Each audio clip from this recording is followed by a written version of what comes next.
I love the movie The Princess Bride. It's one of Dave's and mine all-time favorites. There's so many great lines and characters. We often pull them into different conversations and we just laugh. But there's one place in the movie I don't like. Spoiler alert, it's called the Pit of Despair. It's a secret dungeon containing the Machine, which is a torture device invented by Count Rugen. Wesley, our hero, is taken into the pit to be tortured. For me, depression put me into a pit of despair. It sapped my strength. And I'm not talking about the blues or even just being really, really sad. Depression robbed me of the joy of life. It tortured my mind, my soul, and my body shuddered while I was suffering with this depression. My suicidal diagnosis put me in the deepest, darkest pit of my life. And suddenly the world lost all color. I could stare out the window for hours and see nothing, feel nothing, and desire nothing. But one day, a friend challenged me to an experiment. She said, look for one thing each day that you can be thankful for, be grateful for. Just one thing. It didn't have to be anything major, anything huge. It was just something that meant something to me that I could express thankfulness for. You know, I thought it was silly, but I agreed to try. It was half-hearted at best. Because that would bring because that one thing would cause me to look for something thankful.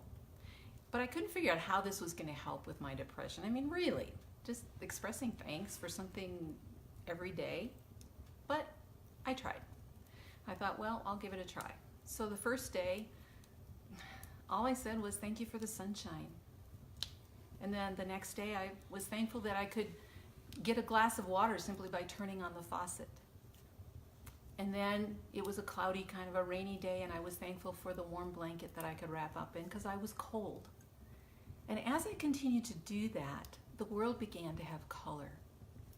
If you're just joining us, my name is Kirsten Samuel, and I'm glad you're here. And then I was able to say thank you for my husband and for my family, for my home, which if you look around me right now, the shelves are looking bare.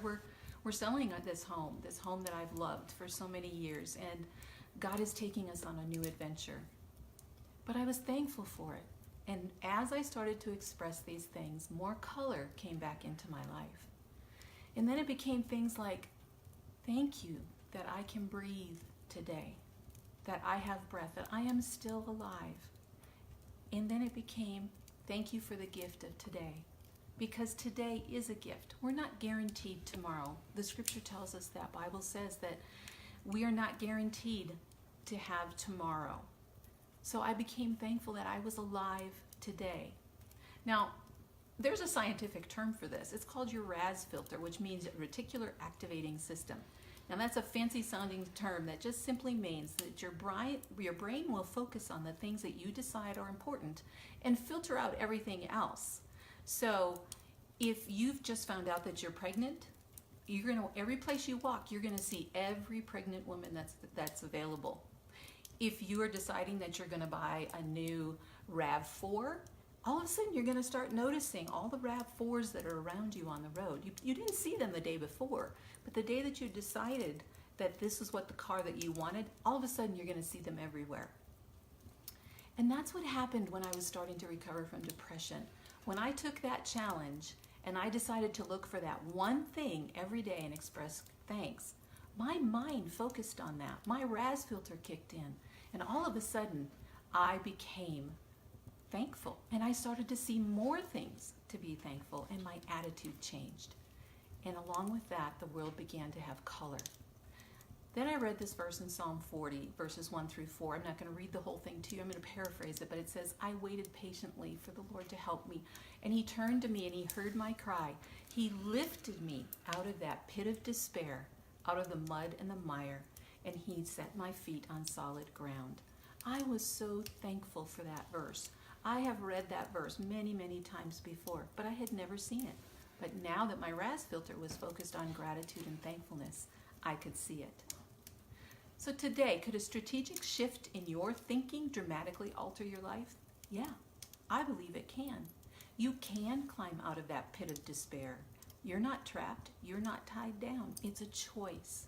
It is possible. And one way that you can do that is just doing what I did. Look for something simple today to say thank you for. Just one thing. If you're willing to do that today, would you put in the comments one thing? And if you want to even put what you're grateful for, I'd love to read that and I'd love to rejoice with you.